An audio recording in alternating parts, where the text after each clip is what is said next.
how was the off season? Just talk about the strength program and how everything went. For us, something a little new, at least really with my time with Coach Leipold, going back to the Buffalo days, is we had 8 full weeks with the team this year, which is that's a long off season. I think normally, even in the summertime, the most you might get is 7 if you include some of the breaks and discretionary weeks. So really, this is since Coach and I have worked together, this has been the most complete off season we've had.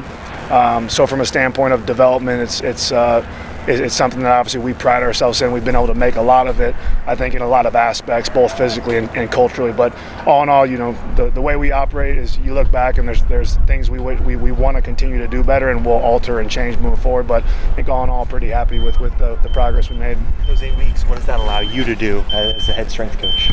I think there's 2 things. When you look at it from a performance standpoint, you just get to unload the season a little bit better. When you have 4, I can think of a year we had 4 weeks. I can think of a year we've had 5. I can think of a year we had 6. And it's more just the speed at which you have to get guys prepared to play spring ball again. And so for us, it's maybe not that we necessarily moved too much further forward than normal, but we were able to unpack the season a lot better. So just get guys back to even keel, and we were really able to take our time, which you do get results from that now, but where you really benefit from that is in the summertime, because you get a much more solid foundation. So we really just took our time through things a lot more with the guys, got guys feeling better, and with the season we had, giving us more time to unpack and kind of deload from that season, I think was critical. And the other great thing about it is it just gives you more time with the new guys. It gives you more time to implement them a little bit more slowly, to where if you have 4 to 5 weeks, you got to get those guys ready to do something they've never done before at our pace and our tempo and the way we do things. So there's a lot of benefits to doing it like that. You mentioned the new guys with the early enrollees. What's that process like working with guys that were in a high school strength program 4 months ago? Yeah, for us, it's you meet them where they're at, okay? And there's a lot of coaches that do things different ways, who say, hey, we're only going to bodyweight squat for 8 straight weeks no matter what. Well, I'm not really like that, because I think there's guys that come. You look at Harry Stewart. Harry Stewart's a guy, his calves are bigger than my thighs, and his thighs are bigger than my waist, And so I'm not going to have that kid come in here and squat med balls, He's not going to get anything out of that. And so you have guys that come all over the place, and I can think of Marcus Calvin from last year, where the high school he came from, they didn't even have a barbell or a rack in it. And so I'm going to train him the same way that I'm going to train, a guy like Harry Stewart. You're not. So I think for us, the great thing about having a great strength staff like we have, and the guys that we have, you're able to kind of split that up to really meet those guys' needs. So the first thing you do is you screen them all, you get an idea where they're at and what they need. And there's guys that come, like I said, they're all over the place at different levels. There's guys like Deshaun Hanukkah who comes as an older body, and you look at some of the things he needs. It's totally different than a guy like Isaiah Marshall. And then culturally, it's the same way. There's guys that kind of come from places that have a little better idea of what this looks like, and there's other guys. There's I think Isaiah Marshall is a guy that I can remember. One of our leadership development courses. We're talking about leading by example. Well, for us, we consider that breathing in this program. Okay, if you don't do things the right way, that's the baseline of leadership. We don't consider that leading in this sense. That's just being a good teammate. And to him, I can remember, he's like, I just never heard that before. I just didn't know you had to be, vocally challenging and trying to make people better. And I'm like, there we go. That's like a baseline thing. So, kind of all over the place. It's been really good though. Go ahead. Someone like Dak, Coach Leipold talks about the fact that when he showed up, they weren't sure that he's going to be able to be on the field. Talk to us about kind of his progression working with you guys in the weight room. It's continuous, and it's still ongoing. The thing, so when we look at a guy like that, coming off a surgery that they had in high school, and you just want to take your time with those guys, and there's no rush. And especially you really want to create good foundational strength. So once again, it's ongoing. We're continuing to lay those foundations. But for me, it's so much more about developing processes with those guys. Like, what are the habits, structures, and routines that we can develop with those guys culturally? That's not just going to get results for these first 8 weeks, but for the next 4 years. And that part is absolutely essential. I can't tell you how much we prioritize that in off-season development over anything else. If our processes aren't championship level processes, it doesn't matter how good the program is, the strength conditioning program is, how big, fast, strong we are. It'll never take us where we're trying to take this program.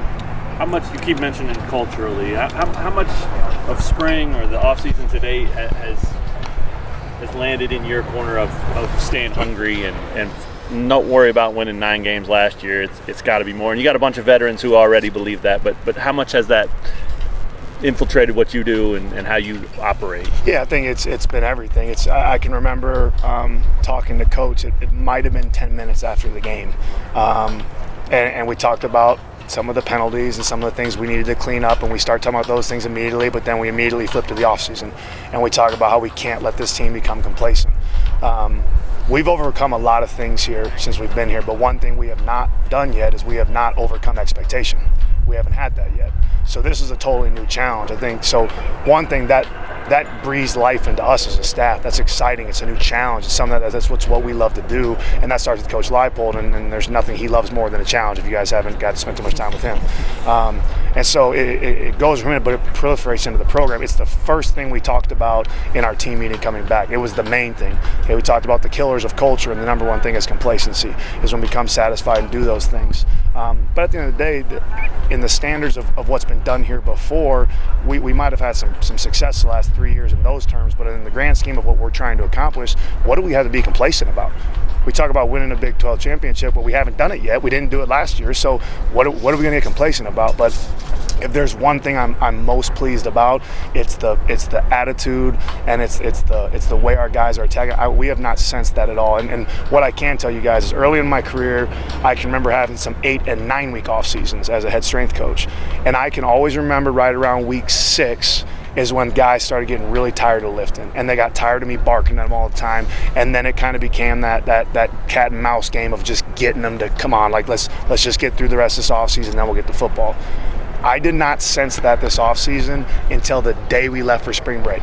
That morning when guys were flying out, they came in, I'm like, all right, they're a little squirrely. I got to wrap them back in. But hand to God, I'm telling you that there was not a day before that, 7 weeks and 4 days of training, that I noticed that there was any sense of let's just kind of get through this today. It was every day these guys are competing. And so once again, I'm excited about what we did the 8 weeks, but to me, the foundation that builds for what we can do the rest of this offseason, I think that's what's the critical piece of it. It seems like you can't make a list of guys that stand out in that area, then it'd be I don't want to. Right? I don't. Yeah, I mean, that's why I've had some people ask me. I know in the past you hear coaches say I don't want to say one name because I'll leave someone out, but I truly mean that. There's no way, unless I took up the next 30 minutes of your guys' time, that I could talk about all the guys that made great progress. And the cool thing is we have development all over the place. You're seeing some of these really young guys that kind of came last year that maybe took a while to really figure this thing out of what it's going to be like here to compete here, that really made great progress. Some of the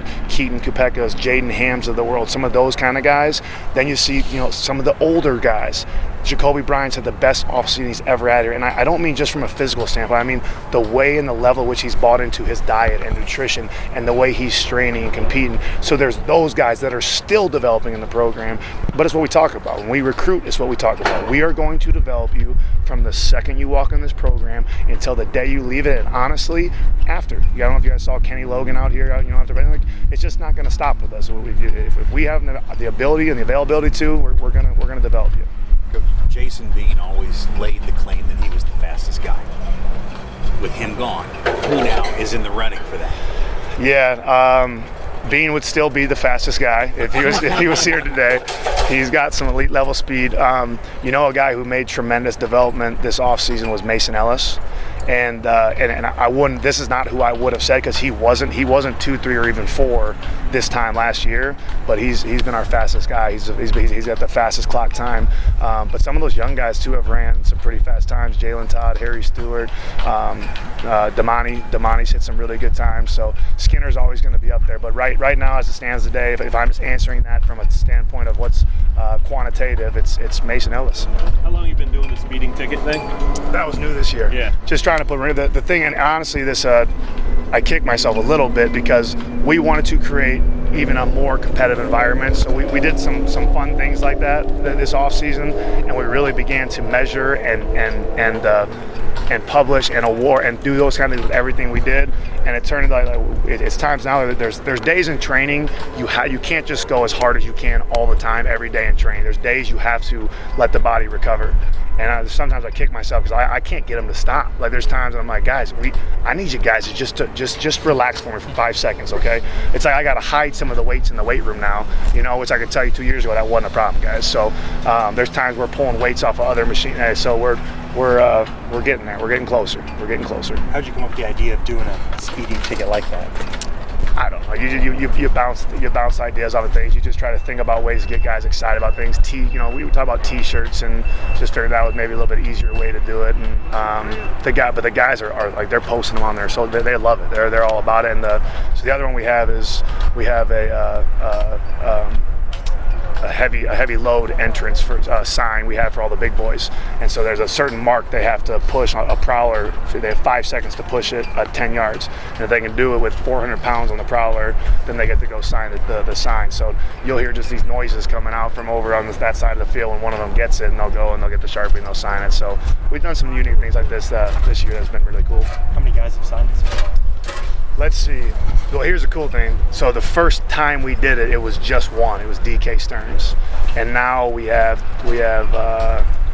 18 guys total sign it by the end of the 8 weeks. So you just once again you see the growth and where it's at of the first week. The amount of guys that could push it was only one, and by the time you got to week 8, you got 18 guys pushing it, which at the end of the day is what bigs need to do. They need to push heavy things that direction. So it's pretty specific to what they do too.